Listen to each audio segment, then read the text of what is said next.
Hey, it's Robert here.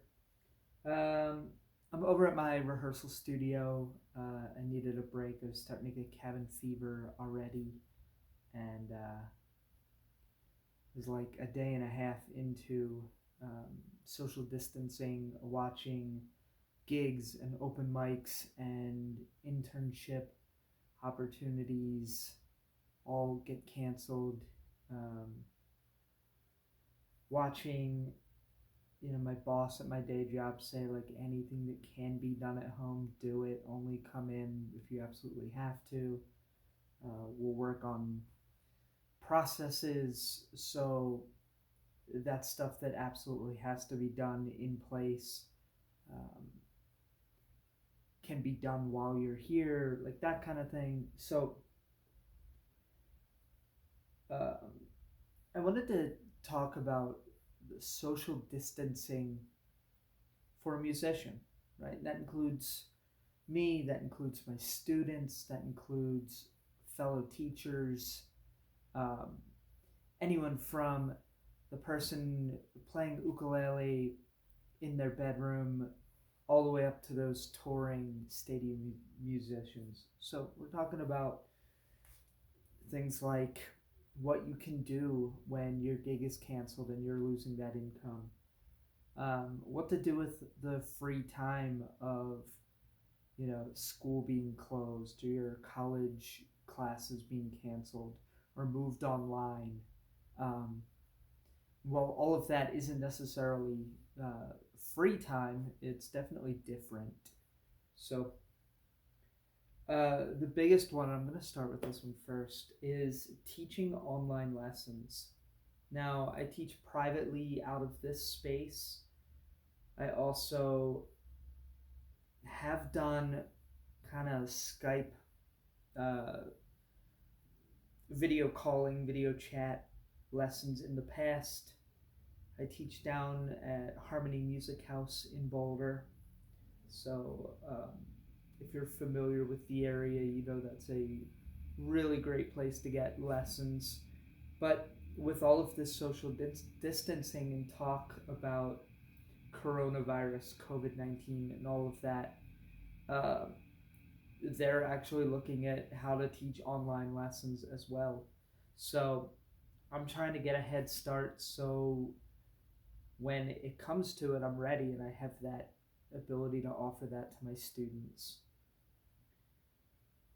So, for those of you that don't know, I haven't had a desktop computer in 2 years. I haven't had a laptop in probably 8 or 9 at this point. So, I do all of my YouTube videos, all of my social media, all of my accounting for lessons, and all of that stuff via my Samsung Galaxy smartphone, including this video. Um, I mean, I know I've showed some studio shots before and kind of rough, crude setups of how I teach online lessons. But yeah, I use my phone. And the only difference is right now I'm using the rear facing camera for this video. When I teach an online lesson, I just use the front facing one so I can see my student on the other end.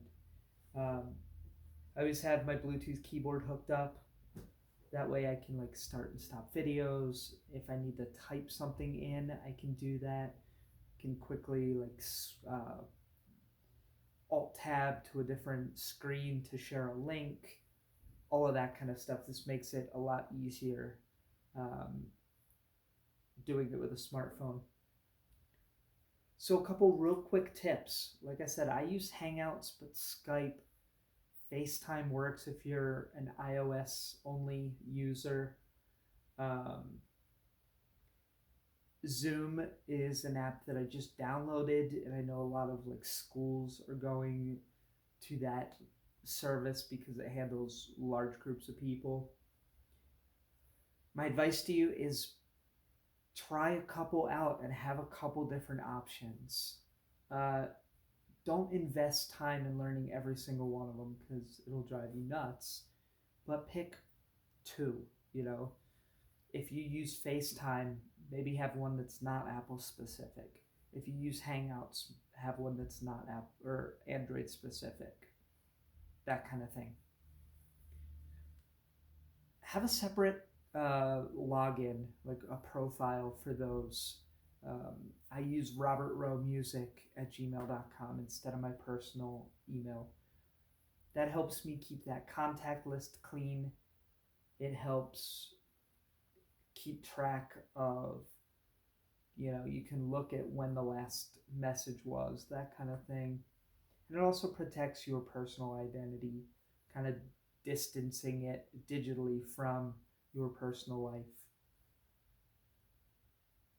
Technical stuff, have good lighting. I'm blessed with this rehearsal space that there's plenty of light. Um, if not, get a couple extra lights.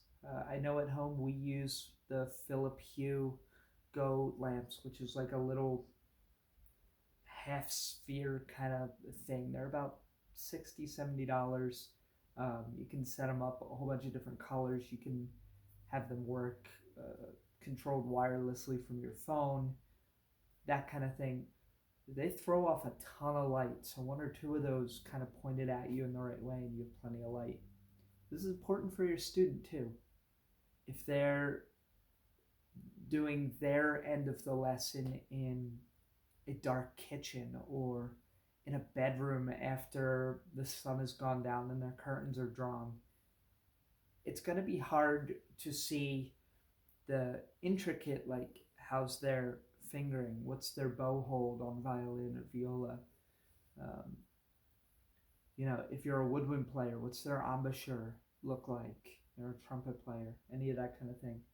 So you need to be able to see what they're doing, right? We're already distancing ourselves from that face-to-face lesson format that many of us are used to. So the better the lighting, the more you're going to be able to see, over that digital lesson. Check out your audio. You don't have to have an external microphone. It helps if you have that capability. I have used earbuds in the past that have like the microphone right here. That might boost the sound quality a little bit. Sometimes it might make it worse. So check that out. Most smartphones are perfectly capable of handling that task. Now, keep in mind that with latency, you're not going to be able to play at the same time as your student. You're not going to be able to go 1, 2, ready, go, and both jam on the same song, or back up your student while they're playing a melody, or vice versa. Just because of latency, it takes some time for what you say to get to them and what they're playing to get back to you. And it's not much. I mean, the digital age is incredible, but it's enough that you can't play in sync. There's just no way to do it. So, final point, plan ahead. Definitely test your setup, but can you record some backing tracks that your student can download? And that could be like, you could put them on SoundCloud, you could put them in a Dropbox or a Google Drive folder. They could be just voice memos from your phone, or they could be, professionally recorded WAV files, whatever you need to do. But yeah, it doesn't have to be fancy. If it's something that they can hit play, you have a count in 1, 2, ready, go, or 1, ready, go, right? For 3, 4 stuff. And then if they're playing that on their end and then they play along, you're going to hear both the backing track and what they're playing at the same time, unless they're using headphones. But, right? So have those available. And those exercises shouldn't take you long to record. Just be accurate with them. Use a metronome if that's the thing you're focusing on. Make sure your instrument is in tune, so when they play along, they're playing to an in tune ukulele or guitar or violin or whatever it is, have worksheets and things scanned as PDFs. That way, again, you can have them in Google Drive or Dropbox, and they can print them out, or they can, if they're on a laptop or a computer, they can have the video open. And a lot of times this works in the background, right?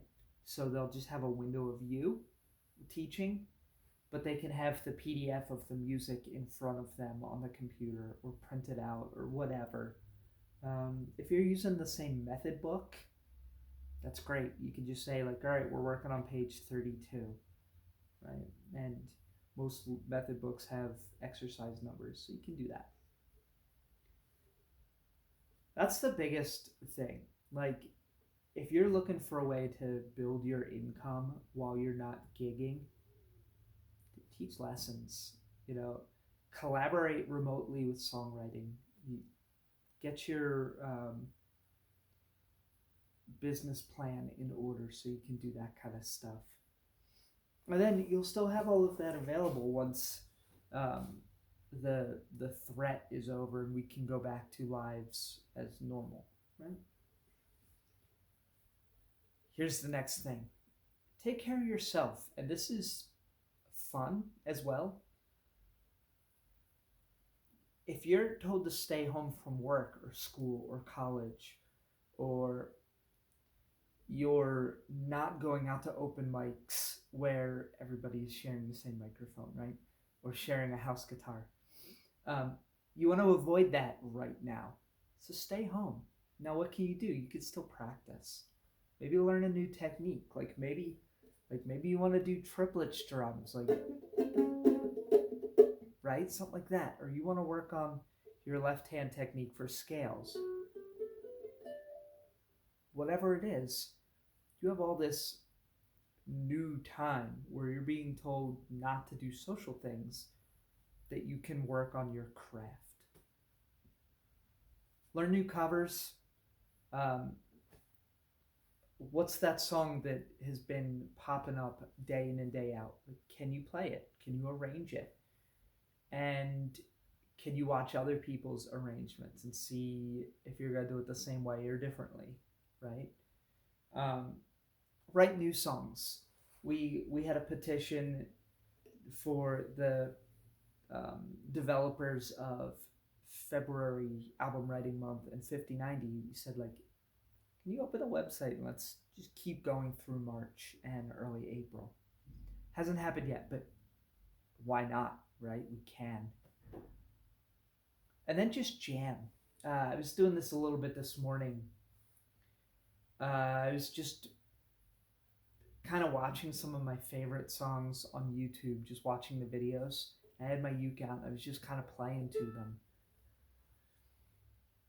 That is one of the best training things you can do, right? Find that groove. This is a Vic Wooten thing. Find that groove first. Just jam first. Don't worry about what key it's in. Don't worry about the time signature or the right or wrong notes. Can you find that groove? And then as you play, you're gonna, like, notes are gonna start working and you're gonna start building that chord progression. And you don't need to know the theory right off the bat. Jam, have fun with that, okay? That's gonna keep you happy and kind of avoid some of the cabin fever. Go live. This is an awesome social thing that we didn't have, even 5 years ago. Pick your network of choice, whether it's Twitter, I think still has Periscope. Facebook Live is an obvious one. Instagram Live is my favorite.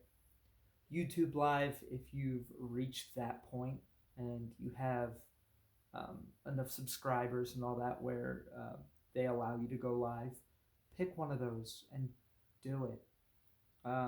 It helps if you're consistent. If you pick, say, Wednesday night or Wednesday afternoon or whatever, you can look at your analytics and figure out when your audience is mostly available. And again, remember all the things I said about the technical stuff for doing online lessons? All of that, the lighting, checking your sound, testing the connection, all of that still applies when you do Instagram Live or whatever you're doing. I know it sucks, but this is a great time to look at your business. If you're making your income as a musician, are your taxes done? Do you have all your write offs in order? Is your accounting um, in order? Do you have everything the way you need it? And trust me, like, I'm the worst person to be talking about this because mine isn't. But I have some time to sit with my receipts, my paperwork, and all that stuff. I apologize for the dings there. Um, you know, you have time to do this stuff, so get it done. It's only going to make everything easier down the road. If you're performing, make a stage plot. What does it look like when you set up on a stage to perform? How many inputs do you need? Do you use a tripod boom mic versus a cylinder metal bass? Do you use an SM57 versus or a 58, or do you use your personal condenser mic?